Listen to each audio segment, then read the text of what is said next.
안녕하세요. 시청자 여러분의 소중한 시간 저와 함께 해주셔서 대단히 감사합니다. 여러분의 끝없는 사랑과 많은 댓글들은 저에게 큰 힘이 되고 있습니다. 오늘은 8월 24일 목요일입니다. 이제 진정한 정권 교체가 한 걸음씩 더 전진하고 있습니다. 김명수 사법부의 재판 지형과 정치적 판결은 우리 사회를 혼란의 소용돌이로 몰았습니다.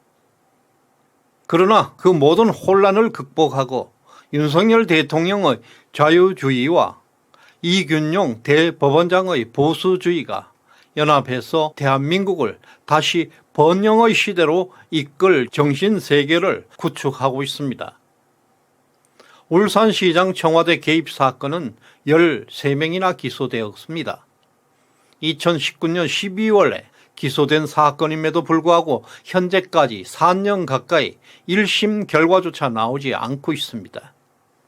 김명수 대법원장은 김미리 판사를 이 사건에 전담 배치해서 온갖 방법을 동원해서 재판을 아직까지도 지연하고 있습니다. 최강욱 민주당 의원은 2020년부터 조국 아들 허위 증명서 발급 혐의로 재판 중이지만 3년 넘게 아직도 대법원에서 심리 중에 있습니다. 조국 전 법무장관도 자녀 입시 부정, 펀드 투자 의혹 등 다양한 혐의로 기소되었지만 4년 가까이 판결이 지연되고 있습니다. 이재명 관련 재판은 하염없이 지연될 전망입니다. 대장동, 백현동, 성남 FC, 쌍방울 변호사의 대납, 쌍방울 대북 송금 사건, 선거법 위반, 경기도 법카 유용 등 정말 많은 사건에서 많은 혐의자들이 구속되었다가 구속 만기로 풀려나는 등 재판이 10년 이상 지연될 것이라는 전망도 나오고 있습니다. 윤미향 의원의 위안부 사기 혐의 사건은 이미 3년이 지나고 있습니다. 김명수 대법원장 체제 아래 1심에서 벌금형만을 선고받았고 2심은 아직 진행 중이고 국민들의 분노를 사고 있습니다. 김명수 대법원장 자신도 국회에서 탄핵 준비 중인 임성근 전 부장판사의 사표 수리를 거부한 사법농단 사건도 수사 단계에 있을 뿐입니다. 문재인 정권 하에 막아놓았던 권력형 펀드, 금융 사기 사건들은 아직도 전혀 진척이 없습니다.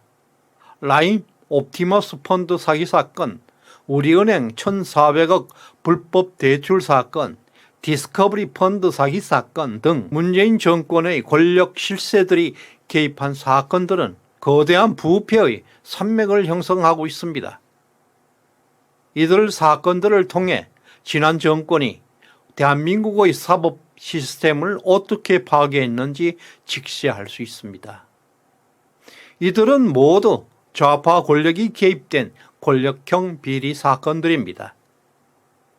이것은 김명수 사법부가 얼마나 조롱받고 있는지 알 수 있고 김명수 체제는 법치가 사라진 암흑의 시대로 평가받고 있습니다.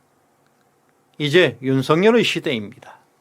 대법관 14명 중에서 13명이 교체될 것이고 이제 이균용 신임 대법원장은 다음 달 23일 취임하게 됩니다. 이로 인해서 지금까지 김명수 사법부에서 자행되어 왔던 권력형 부패와 비리 사건들은 앞으로 엄격한 법치의 심판을 받게 될 예상입니다. 윤석열 대통령의 인사정책의 특징은 대한민국 최고의 전문가들을 모시는 것입니다. 이균용 대법원장 후보의 선출은 이러한 인재풀의 웅장함과 방대함을 단적으로 보여주는 사례로 꼽히고 있습니다. 이제부터 윤석열 이전과 이후는 전혀 다른 세계가 펼쳐지게 될 것입니다. 이균용 대법원장 취임 이후의 사법부 역시 전혀 다른 사법부로 태어나게 될 전망입니다. 사법부가 확고한 법치의 중심을 잡게 될 때 대한민국은 세계 문명을 리드하는 중추 국가로 성장하는 기반이 구축되게 될 것입니다. 윤석열 대통령은 대선 후보 시절부터 자유주의에 대한 뚜렷한 소신을 드러낸 바 있습니다. 아버지의 권유로 밀턴 프리드먼의 선택할 자유와 자본주의와 자유를 읽으면서 자유주의를 자신의 생활 철학으로 삼았다고 공개적으로 밝혔습니다. 취임사와 광복절 경축사에서도 자유라는 단어가 30번 이상이나 언급되는 등 윤석열 대통령은 자유주의 가치를 국정 철학의 핵심으로 삼고 있음이 분명히 하였습니다. 그리고 이와 함께 이균용 대법원장 역시 자신의 보수주의 철학을 강조하고 있습니다. 이균용 대법원장은 필독서로 에드먼드 버크의 프랑스 혁명의 성찰과 보수주의 품격을 꼽았습니다. 이를 통해서 자신이 진정한 보수주의자임을 나타내고 있습니다. 이러한 윤석열 대통령과 이균용 대법원장의 철학과 가치관은 대한민국의 겹경사라 할 수 있겠습니다.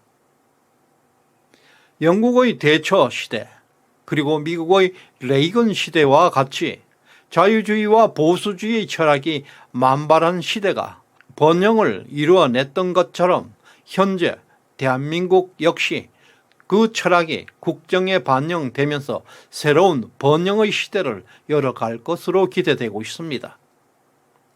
윤석열 대통령과 이균용 대법원장 후보의 자유주의와 보수주의는 대한민국의 국정 철학의 기반을 이루고 있습니다.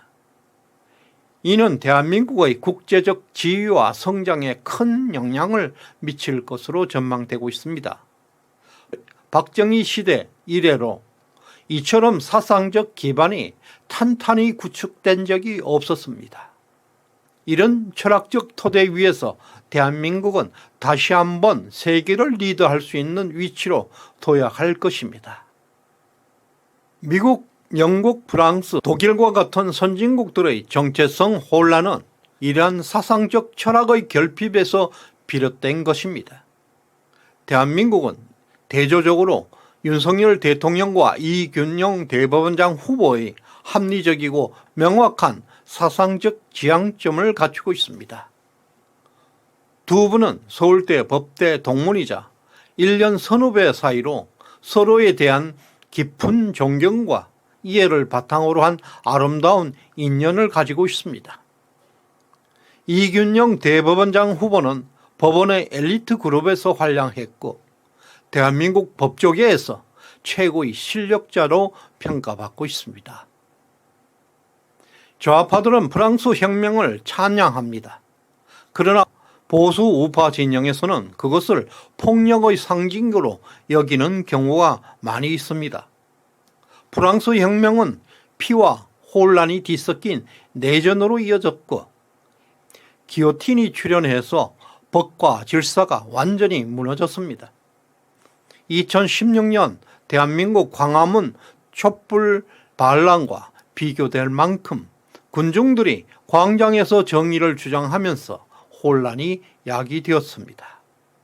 이러한 광기의 인민재판으로 인해서 프랑스 혁명에서 50만 명이 사망했고 단두대 기요틴으로 죽은 사람만 해도 4만 명이 넘었습니다.